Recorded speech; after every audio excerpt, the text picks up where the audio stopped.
दोस्तों, आज हम यूरोप के एक और अद्भुत देश की सैर पर जाने वाले हैं। साथ ही जानेंगे इस देश के बेहद ही अमेजिंग फैक्ट्स।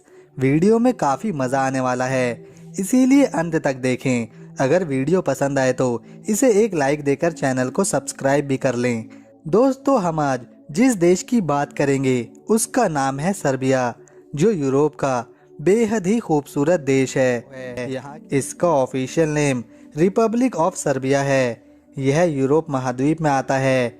इस देश की सीमाएं उत्तर में हंगरी, पूर्व में रोमानिया और बुल्गारिया, दक्षिण में मैसेडोनिया, क्रोएशिया, बोस्निया और हर्जेगोविना देश से जुड़ी हुई हैं। सर्बिया ने साल 1992 में मोंटेनेग्रो के साथ एक संघ का गठन किया था और साल 2006 में फिर से स्वतंत्र होने के लिए यह अलग हो गया तथा 5 जून साल 2006 को तुर्क साम्राज्य से स्वतंत्रता इसने हासिल करी। आधुनिक सर्बिया में तीसरी और चौथी शताब्दी के बीच 18 रोमन सम्राट पैदा हुए। यह संख्या सभी रोमन शासकों का 5वां हिस्सा है। सर्बिया क्षेत्रफल की दृष्टि से 88,361 स्क्वायर किलोमीटर के एरिया में फैला हुआ है। राजधानी की बात करी जाए तो इस देश की राजधानी बेलग्रेड राज्य है, पर जब बात सबसे बड़े स्टेट की आती है तो यहाँ का सबसे बड़ा शहर क्रेलजेवो है।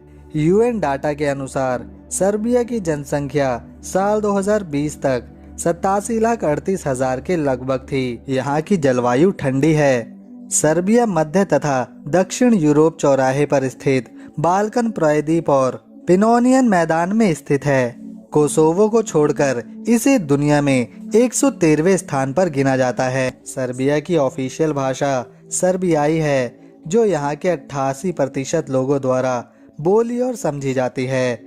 यह उन देशों में गिना जाता है जो अपने स्वास्थ्य और शिक्षा पद्धति में अधिक ध्यान देते हैं। हेल्थ पर जीडीपी का 10% और एजुकेशन पर अपनी जीडीपी का यह देश 5% हर साल खर्चता है। यहाँ पर चलने वाली करेंसी को सर्बियन दिनार कहा जाता है, जो भारत के 73 पैसे के बराबर है। दोस्तों, आपको जानकर हैरानी होगी कि सर्बिया में एक ईयर नाम की नदी है, जिसकी लंबाई केवल 365 मीटर है। घड़ियों के शौकीनों को स्विट्जरलैंड की घड़ियां बहुत पसंद आती है, लेकिन सर्बियन घड़ी उद्योग प्रसिद्ध स्विस घड़ी उद्योग से भी काफ़ी पुराना है। सर्बियन लोगों ने भी पहली बार मून लैंडिंग में एक प्रमुख भूमिका निभाई थी। हालांकि इन्होंने आर्थिक रूप से तो योगदान नहीं दिया था, लेकिन उस प्रोजेक्ट में 3 सर्बियन लोगों ने हिस्सा लिया था, जिसे अपोलो के नाम से जाना जाता है। दोस्तों, इसके अलावा यह एक लैंडलॉक कंट्री है, जिसकी चारों दिशाओं में कोई न कोई देश बसता है।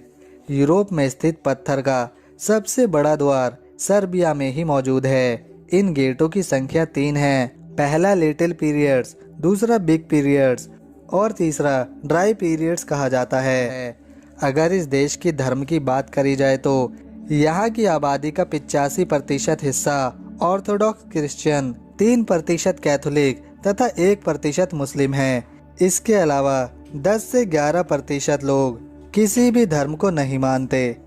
दुनिया के ज़्यादातर मकान अलग अलग मटेरियल, धातु, लकड़ी, लोहे इत्यादि से बने होते हैं, लेकिन सर्बिया में माउंट में स्थित एक गांव है जिसका नाम है स्टारा प्लेराना, जो पूरी तरह से पत्थरों से बना हुआ है। वैसे तो यह देश काफी खूबसूरत है, परंतु सर्बिया की महिलाओं को यूरोप की सबसे सुंदर महिलाओं में गिना जाता है। इसके अलावा यहाँ की मार्केट्स, नाइट लाइफ और लोगों का स्वभाव टूरिस्ट इंडस्ट्री को हमेशा फायदा पहुंचाता है। तभी तो लाखों की संख्या में पर्यटक यहाँ घूमने जाते हैं। सर्बिया साल 2015 में यूनेस्को कार्यकारी बोर्ड का सदस्य बना था। इसके अलावा विश्व में सबसे ज्यादा अलग अलग देशों में स्ट्रॉबेरीज यहीं से एक्सपोर्ट करी जाती हैं और इस व्यापार से सर्बिया को काफी ज्यादा मुनाफा भी होता है। यहाँ की भूमि को काफी उपजाऊ भी माना जाता है, इसीलिए 58% जमीन पर यहाँ सिर्फ खेती करी जाती है और लगभग 31% हिस्सा जंगलों से घिरा हुआ है। तो दोस्तों, ये थी सर्बिया देश से जुड़ी एक छोटी सी वीडियो। अगर आपको हमारी वीडियो पसंद आई तो इसे एक लाइक देकर चैनल को सब्सक्राइब कर लें, साथ ही बेल आइकन को प्रेस कर लें ताकि आने वाली सभी नई वीडियो की ऑल नोटिफिकेशन आपको मिलती रहे।